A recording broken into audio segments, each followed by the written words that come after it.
जय श्री राधे कृष्णा दोस्तों, कैसे आप लोग? उम्मीद करती हूँ अच्छे होंगे दोस्तों। आज मैं आप सभी के साथ एक वीडियो शेयर करना चाहती हूँ। और ये वीडियो है चांदी के बर्तन को कैसे क्लीन करना है। हम चांदी के बर्तन जब खरीदते हैं ना, तो कुछ टाइम के बाद चांदी का बर्तन जो होता है ना, वो काला काला सा हो जाता है। तो फिर होता है ना कि उसे हम कैसे क्लीन करें, कैसे साफ करें। ये हमारे ठाकुर जी का चांदी का खली है और ये ना काला हो गया था और मैं इसको क्लीन कर रही हूँ। तो मैं इसको सही बताऊँ तो क्लीन मैंने कर चुका। फिर मेरे को याद आया कि मेरे को वीडियो बनाना चाहिए, आप सभी के साथ इसको शेयर करना चाहिए। तो आधा तो मैं क्लीन ही कर चुकी हूँ, इसके लिए भी क्लीन क्लीन सा दिख रहा है। तो इसके लिए हमें क्या करना होता है, क्या लेंगे आप लोग सोचते हैं किससे क्लीन करना है ना। तो एक मिनट में आप लोगों को बताती हूँ किससे हम किससे क्लीन करना है। इसे एकदम बढ़िया से क्लीन हो गया है। एक मिनट आप सभी को धो के पहले दिखाती हूँ। मैंने जैसे कि बताया कि मैंने इसको पहले थोड़ा सा क्लीन कर लिया था, उसके बाद फिर अचानक से मेरे को याद आया कि मेरे को ना आप सभी के साथ इसका वीडियो शेयर करना चाहिए। तो बहुत ही ज़्यादा शाइनिंग आ गया है एकदम पहले के जैसे। तो क्या लेना है, ये लेना है कोलगेट पाउडर। आप लोग समझते सोचते हो ये तो पहले करते थे, पहले से हम क्लियर करते थे, अभी तो शायद ही कोई करता होगा, करने वाले। तो ये कोलगेट दोस्तों चांदी के बर्तन को क्लीन करने के लिए बहुत बेस्ट ऑप्शन है। इसे हम बहुत से लोगों को नहीं पता है इसके बारे में, मुझे भी नहीं पता था। तो आप लोग सोचते होंगे ये चांदी का ही ग्लास है, इसको अंदर से देखिए कैसा कैसा लग रहा है ना। अच्छा मतलब पीला पीला सा हो गया है ना, काला तो देखिए पीला हो गया है। तो ये मैं आप लोगों को बता दूं कि ये मुझे भी नहीं पता था, ये मेरे को सुनार ने बताया। जैसे हमने चांदी का बर्तन लिया तो उसने हमको ये बताया है। मैंने बोला कि काला हो जाएगा तो हम इसको कैसे क्लीन करेंगे। तो उसने हमको ये बताया। उसके पास ये कोलगेट था तो उसने बताया कि कोलगेट पाउडर लेना है आपको और पापों से थोड़ा सा पानी डालकर के इसको क्लीन करना है, एकदम चांदी एकदम चमक जाएगा। और इसको सिर्फ चांदी का बर्तन ही साफ करना है, ये नहीं कि चांदी का कोई ज्वेलरी वगैरह जैसे चैन वगैरह ऐसा कुछ नहीं, वो नहीं क्लीन करेगा। चांदी का बर्तन जो स्पेशली मैंने बताया था, तो मैं आप लोगों के साथ इसको मैं शेयर कर रही हूँ। ये चांदी का ग्लास, जैसे तांबे के बर्तन में पीतांबरी लगा दो तो कितना क्लीन हो जाता है ना दोस्तों, सेम वैसा इसका ये काम कर रहा है। इसको मैं अच्छे से देख पा रही हूँ। अब पता नहीं वीडियो में अच्छे से क्लीन आ रहा है कि नहीं आ रहा है, लेकिन ये बिल्कुल ये देखिए पीला पीला सा लग रहा है ना। इसको लगाते ही तो चमक शाइनिंग आ जा रहा है। अंदर पीलापन था बिल्कुल गायब हो चुका है और देखिए कितना शाइनिंग मार रहा है ये कटोरी। तो ये देखिए हमारे ठाकुर जी का बर्तन बिल्कुल चमक गया ना, एकदम ऐसा लग रहा है इसे अभी जस्ट में खरीद के लेकर के आए, बिल्कुल न्यू न्यू सा हो गया है ना। तो आप लोग, अगर आप लोगों को भी चांदी का बर्तन साफ करना है तो जो मैंने आप लोगों को बताया, तो वो प्लीज़ वो ट्रिक आप लोग भी अपनाइए। तो दोस्तों जैसे कि मैंने आप सभी को बताया ना कि चांदी का बर्तन कैसे क्लीन करते हैं, तो नेक्स्ट वीडियो में आप लोगों को बताऊंगी कि चांदी का ज्वेलरी कैसे क्लीन करते हैं। यहाँ देखिए चांदी का मैंने ये ठाकुर जी को पहनाया है, चांदी का पायल है, चांदी का चैन है। इनका इतना ब्लैक हो गया है, ऐसा लगता है नहीं कि चांदी का, मुंबई का चांदी खराब होता है क्या होता है पता नहीं, ऐसा लग रहा है गिलेट इतना ब्लैक हो जाता है कुछ में। तो मैं नेक्स्ट वीडियो में इसको कैसे क्लीन करना है वो मैं आपको बताऊंगी। कल परसों तक मैं क्लीन करने वाली हूँ, मैं करती हूँ इसमें बड़ी जल्दी, फिर वैसे काला काला से हो जाता है। ये हमारे ठाकुर जी हैं। और हाँ, मैं आप लोगों को एक बात बताना चाहती हूँ, ठाकुर जी का नाम लिया तो आप लोगों के लिए महज एक शायद इत्तेफाक हो सकता है या फिर एक छोटी सी नॉर्मल सी बात हो सकती है, लेकिन मेरे लिए नॉर्मल सी बात नहीं है। क्योंकि बोलते हैं ना कि हमारे साथ क्या होता है क्या नहीं, हम क्या सोचते हैं, अगर वो चीज़ हो जाता है तो मतलब उस चीज़ को सिर्फ हम फील कर पाते हैं। हम ना किसी को मतलब हम उसके बाद नहीं कर पाते हैं, सिर्फ उसको हम ही फील कर पाते हैं। तो ऐसे कुछ मेरे साथ हुआ है, तो ऐसा बहुत होता रहता है, ऐसा नहीं कुछ नया हुआ है। ठाकुर जी की बहुत कृपा है, मैं तो ये समझती हूँ। आज ऐसा हुआ कि आज मैं आ रही थी अपने बच्चों को लेकर के स्कूल से, और पर डे मैं छतरी लेकर के जाती हूँ क्योंकि बहुत ज़्यादा धूप है। तो आज जब मैं आ रही थी मैंने छतरी ले लिया हुआ था, और एकदम से ऐसा नहीं, मैंने सोच समझ के बोला, एकदम से मेरे मुंह से ऐसा निकल गया कि हे ठाकुर जी बहुत ज़्यादा धूप है, ये क्या बोलते हैं छाव कर दो ना। ऐसे एकदम से निकल गया। इतना ज़्यादा धूप है, बारिश का मौसम तो है नहीं कि छाव हो जाएगा अचानक से। और कितना 12:30 1 बज रहा था। तो मैं आ रही थी और मेरे पास कुछ दूरी पे ही मैं ऐसी चली होंगी कि एक एक्टिवा से एक लेडी आई, गोरी सी थी। मैंने उसे कभी नहीं देखा था, ना ही मैं उसने मुझे देखा था। हालांकि उस स्कूल में और भी लेडीज जाती हैं एक्टिवा लेकर के बच्चों को लेने के लिए, तो आना जाना होता है, मैं देखती हूँ। लेकिन है ना, तो देखती हूँ, लेकिन किसी ने कभी ऐसा नहीं कि रोका हो बाइक, ऐसा नहीं है। तो इसलिए मेरे को ये चीज़ थोड़ा सा ऐसा लगा। वो लेडीज एकदम से बाइक रोक करके, अपना एक्टिवा रोक करके बोलती है कि आपको कहाँ जाना है, चलिए बैठिए मैं आपको छोड़ देती हूँ। मैंने कहा नहीं आप जाइए, पास में ही है मेरा घर, मैं चली जाऊंगी।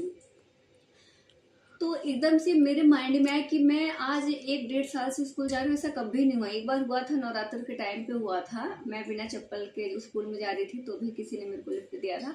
और या फिर सेकंड चांस आज ही हुआ। और तो होता है ना कि भाई ऐसा अगर होता रहे तो होता है कि नॉर्मल बात है, और आप लोगों के लिए होगा ये नॉर्मल, क्योंकि लिफ्ट लेना देना ये तो मामूली सी बात है, कोई बड़ी बात नहीं, लेकिन मेरे लिए थी कि ऐसा कभी नहीं हुआ है। और जैसे मैंने मतलब आज ठाकुर जी को याद किया कि मतलब धूप बहुत ज़्यादा है, छाँव कर दो ना, तो छाँव तो नहीं, एक्टिवा मतलब वो सॉरी वो लेडीज आकर के मेरे को बोलती चलिए मैं आपको घर पे छोड़ देती हूँ। तो थोड़ा सा मेरे को वो लगा कि शायद सबसे बड़ी चीज़ क्या थी ना कि वो जो लेडीज़ थी ना वो मैंने उसको पहली बार देखा था, वो उस रास्ते पे मैंने कभी उसको नहीं देखा है। तो मैंने उसको पहली बार देखा और शायद से उसने भी मेरे को पहली बार ही देखा है। लेकिन फिर भी जस्ट और भी लेडीज़ लोग जा रही थी, अकेली मैं ही नहीं थी, आगे पीछे ढेर सारी लेडीज़ थी पैदल जा रही थी। तो उसने स्पेशली, मैं आप लोगों को बता रही हूँ, स्पेशली मेरे पास ही आकर के बाइक रुका और मेरे को बोलती है चलिए आपको मैं छोड़ देती हूँ। तो मैंने बोला नहीं, मैं बस आई घर पास में ही मैं चली जाऊँगी। और भी आगे लेडीज़ थी तो और किसी के पास नहीं। तो ये थोड़ा सा मेरे को मतलब ऐसा लगा कि इनकी मतलब होगा कुछ तो कृपा, मैं सच बता रही हूँ। उसको मैं बोल रही हूँ, सिर्फ मैं ही फील कर पा रही हूँ, मैं आप लोगों को नहीं बता सकती। और एक चीज़ अभी और जल्दी में ही हुआ कि मैं छठ पूजा करने के लिए लखनऊ गई थी, छठ का टाइम था, मेरे को गए 1 या 2 दिन हुआ था। और ये मुंबई थे और मेरे को गए 2 दिन हुआ था। इनका पूरा दिन मतलब कॉल नहीं आया था। फिर शाम के टाइम मैंने इनको कॉल किया अपने पतिदेव को, उनका हालचाल लेने के लिए। तो ये बहुत मतलब ऐसा रूडली टाइप का बात कर रहे थे। तो मैंने बोला कि क्या हुआ, कोई टेंशन है क्या? तो फिर बोलते नहीं मैं बाद में बात करूँगा करके इन्होंने काट दिया। तो फिर मैंने कुछ टाइम बाद इनको कॉल किया, मैंने कहा बताया क्या कुछ बात हुआ? ऐसे मेरे को लगा इनकी आवाज़ से कुछ तो हुआ है। तो फिर इन्होंने मेरे को बताया कि हाँ बहुत बड़ी मतलब कुछ प्रॉब्लम हो गई। मैंने कहा क्या हो गया? तो पता है इन्होंने क्या बोला मेरे को, इनका पैसा चला गया था अकाउंट से। और मैं आपको बता दूं 1 लाख 2 लाख 3 लाख नहीं गया था, ज़्यादा अमाउंट था, इनके अकाउंट से कट गया था पैसा। और बहुत ही ज़्यादा ये टेंशन में थे। जब इन्होंने मेरे को ये चीज़ बताया तो मैं कसम से आप लोगों को बता रही हूँ, जैसे मेरे को ऐसा लगा, इतना बुरा महसूस हुआ, इतना मतलब ऐसा लग रहा था कि हमारे ही साथ भगवान ऐसा नहीं, मतलब और खासकर मेरे पति के साथ ऐसा अब नहीं होना चाहिए। ऑलरेडी इनके साथ पैसों को ले करके ना लोगों ने बहुत मतलब धोखाधड़ी किया है, मैं बता नहीं सकती। बहुत लोगों ने मतलब बोलते हैं ना कि पैसा ऐसी चीज़ है कि अच्छे अच्छों का औकात मालूम पड़ जाता है, कौन कैसा है। पैसों को ही लेकर के लोगों का नीयत दिखता है। तो मैंने पैसों के खातिर लोगों को नीयत बदलते देखा है, ऐसे लोगों का नीयत बदलते देखा है कि जिसपे हम मतलब बोलते हैं ना आंख बंद करके विश्वास किया है। तो उनका मैंने देखा है कि ऐसा पैसा चीज़ है। तो मैं बता नहीं सकती, मुझे उस टाइम इतना बुरा लग रहा था। मैं तुरंत दौड़ के गई और मेरी बहन का एक नीचे दौड़ करके गई। और मेरी बहन के घर में स्पेशलिस्ट मंदिर ही है और कुछ नहीं है, उसमें सिर्फ भगवान ही है। तो वहाँ पर गई और मेरी बहन सो रही थी दोपहर का टाइम। मुझे इतना रोना आ रहा था और मैं जोर जोर से माता रानी के सामने और ठाकुर जी के सामने कि भगवान बस अब इनके साथ पैसों को लेकर के अब धोखा नहीं होना चाहिए। मैं सही बताऊँ तो ये पहले उतना किसी भरोसा नहीं करते थे। ये बहुत पहले ना सिर्फ अपने काम से काम रखते थे। ऐसे 4-5 या 5-6 साल पहले की बात है। सिर्फ अपने काम से काम मतलब रखते थे, ज़्यादा लोगों में घुलना मिलना ये नहीं करते थे। तो धीरे धीरे मतलब मैंने इनको चेंज किया कि नहीं, लोगों पे मतलब भरोसा किया करो, ऐसे बातें किया करो, ये वो नहीं। मैं सबको अच्छा सा मतलब मैं खुल के बहुत सारी चीज़ें नहीं बता सकती, तो बस यूँ समझ लीजिए। और इन्होंने मतलब अगर भरोसा करना स्टार्ट किया जैसे ही, तो उनका भरोसा ऐसा इतना बुरी तरह से लोगों ने चकनाचूर किया ना कि पूछो मत। फिर बाद में मेरे को भी रियलाइज़ हुआ कि सच में मैंने मतलब जाने अनजाने में मेरी वजह से कहीं ना कहीं इनके साथ कुछ बुरा हुआ, ऐसा मेरे को आज भी रियलाइज़ होता। तो फिर जब ये हुआ तो और भी मेरे को भगवान अब बस इनके साथ इतना बुरा मत करो कि इंसानियत के ऊपर से इनका मतलब भरोसा टूट जाए, अब मत इनके साथ बुरा करो। और ये तो परेशान थी, ये सुन करके मैं भी बहुत दुखी थी। और ठाकुर जी के सामने, माता रानी के सामने मैंने मतलब बहुत मिन्नतें की, बहुत प्रार्थना की। उसके बाद फिर 2-3 दिन में मतलब हमारी ऐसे बातें होती थी, बहुत टेंशन में थे कि इसमें कैसे पैसा आएगा। मतलब बैंक में जाना, इनका सबसे पहले काम पे जाते थे तो बैंक में ही जाते थे, भाग दौड़ बैंक में। फिर रेगुलर का हो गया था इनका, ऐसा करीब 1 हफ्ता तक ऐसे चलता जाता। जब भी पूछती हाँ आज मैं बैंक में जा रहा हूँ, आज मैं यहाँ जा रहा हूँ, रखो फ़ोन पे, मैं टेंशन में। ये भी बहुत ज़्यादा परेशान थे, मैं भी बहुत ज़्यादा। और मैंने तो ठाकुर जी पे मतलब छोड़ ही रखा था, इनसे मैंने बहुत प्रार्थना कर रखा था, माता जी से प्रार्थना किया था छठ मैया से। उसके बाद फिर इनको मैं जब कॉल करते, सुबह जब निकलते पूछने के लिए आज क्या हुआ, कुछ पैसे मतलब आने का चांसेस है, तो मेरे को ना ये ऐसे करके बोलते कि हाँ मैं पूजा पाठ करके आया हूँ, ठाकुर जी को मैंने बोला है, ऐसे करके मेरे को बोलते थे कि ठाकुर जी को मैंने बोला तो है कि ठाकुर जी ये पैसा मेरा कैसे भी करके जाना नहीं चाहिए, मेहनत की कमाई है, इसे ये जाना नहीं चाहिए, ऑलरेडी बहुत नुकसान हो चुका है हमारा। तो ठाकुर जी प्लीज कुछ ऐसा करो कि ये पैसा मतलब मेरा आ जाए। ये मेरे को ऐसे हमेशा बोलते कि हाँ ठाकुर जी को मैंने बोला है। तो ये थोड़ा सा मुझे भी कि मैं तो हूँ, जुड़ी हूँ, मेरे हस्बैंड पति देव भी ये भी बहुत ज़्यादा मतलब जुड़े हुए, मैं भरोसा था कि आ जाएगा यार पैसा।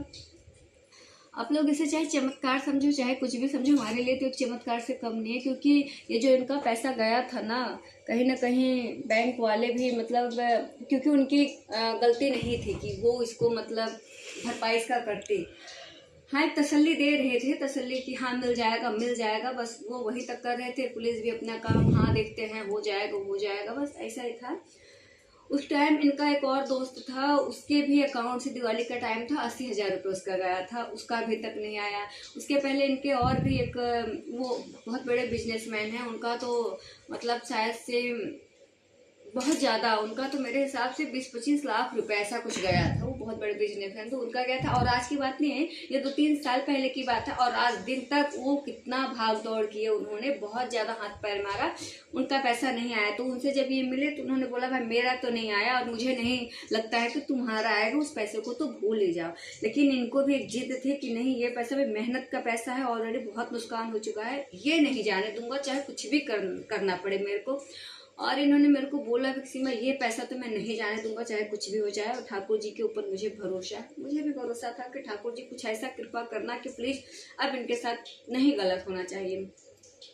ऐसे रात का टाइम था, फिर एकदम से मेरे माइंड में आया, मैंने अपनी मम्मी को और अपनी बहन लोगों को बोला कि अगर क्या बोलते हैं अगर इनका ये पैसा आ जाता है तो उसी पैसे में से मैं ठाकुर जी के लिए चांदी का बर्तन लेकर के आऊँगी मैंने। और मैं आप लोगों को बता दूँ, जब मैं जा रही थी, आप लोग बोलते हो मतलब सॉरी बहुत बड़ा शायद ये वीडियो हो जाएगा, लेकिन मैं जो भी था मैं आप लोगों को सब बता रही। जब मेरे को जाना था मतलब लखनऊ जाना था, तो धनतेरस के दिन मैं सोनार की दुकान पे कुछ गई थी लेने, और वहीं पे वो चांदी का बर्तन रखा था। तो जब मैंने उनसे प्राइस पूछा ना, मैं देख करके एकदम से मेरे माइंड में आया यार तो ठाकुर जी के लिए बहुत अच्छा है। तो मैंने जब उसका प्राइस पूछा तो उस टाइम चांदी का रेट बहुत ज़्यादा था, तो सिर्फ थाली 85,000 का था। मैंने कहा यार बहुत महंगा है, ऐसा नहीं ले नहीं सकते थे, लेकिन उस टाइम ऐसा लगा बहुत महंगा है जाने दो, तो फिर नहीं ली। लेकिन एक मन में था कि ठाकुर जी वो बर्तन काश कि मैं ले पाती आपके लिए। और देखो ना कि मतलब कैसे कैसे करके हुआ मेरे साथ। तो उस टाइम तो हमने नहीं लिया। तो जब ये केस हुआ तो मैंने ऐसे बोला कि जब उनका वो आ जाएगा तो मैं ठाकुर जी के लिए लूँगी बर्तन। और इत्तेफाक बस इनको ऐसा कोई आदमी मिल गया, सब कुछ डिटेल में मैं आपके साथ शेयर नहीं कर रही हूँ, शॉर्टकट। इनको कोई ऐसा मतलब एक आदमी मिल गया, उसने मतलब गारंटी लिया कि मैं आपका पैसा हर हाल में वो आपका मिल जाएगा, आप सब टेंशन छोड़ दो, मैं मिल गया समझो आपको पैसा मिल जाएगा। इन्होंने मेरे को बोला कि सीमा पैसा मिलने का ज़्यादा चांसेस है, मिल जाएगा और शायद तुम्हारे आने से पहले मिल जाएगा। मैं भी बहुत खुश हुई कि चलो अच्छी बात है। लेकिन जब मैं यहाँ पर आ गई तब तक कहीं कुछ नहीं, मैंने उनको पूछा भी, बोलते हैं अभी नहीं लेकिन मिल जाएगा। तो कहीं ना कहीं ऐसा था भगवान ज़्यादा टाइम हो रहा है, मतलब मिल जाए बस जल्दी से। और मैंने इनको ये बताया, आने के बाद मैंने इनको बोला, ऐसे हम कहीं मार्केट जा रही थी, मैं मुंबई आ चुकी थी, मैं मार्केट जा रही थी, तो फिर एकदम रोड पर मैंने इनको बोला कि मैंने ऐसे ऐसे बोला है जब आपका वो पैसा आ जाएगा तो ठाकुर जी के लिए हम चांदी का बर्तन लेंगे। और जस्ट सामने हमारे सोनार का दुकान भी था जिससे हम गोल्ड वगैरह लेते रहते हैं। तो बोले चलो ठीक है, फिर हम देख करके आते हैं बर्तन का रेट क्या है। मैंने कहा अच्छा चलो ठीक है। तो मैं गई, ये एकदम से मतलब उसका पूरा सेट ही खरीद लिए, ग्लास कटोरी चम्मच वगैरह सब खरीद लिए। मैं सिर्फ देख, मैंने सोचा क्या पता ऐसा रेट करके पैक वैक करवा करके रखेंगे, जब इनका सब हो जाएगा तब ये लेंगे। तो इसको ले लिए मैंने। तो मैं एकदम मन में मतलब मैं बोलने लगी यार मैंने तो मन्नत मांगा था, मेरा काम जब पूरा हो जाएगा तब मैं लूँगी। तो मैंने इनको बोला भी कि मैंने तो मतलब मन्नत मांगा था जब आपका पैसा आ जाएगा तब लूँगी। तो उन्होंने मेरे को बोला मतलब मन्नत क्या मांगना, जब लेना ही है तो आज ही ले लेते हैं, इनसे क्या शर्त कि हमारा काम पूरा होगा तब हम आपके लिए लेंगे, सब तो इन्हीं का है। मैंने कहा हाँ बात तो ये भी आप सही बोल रहे हो।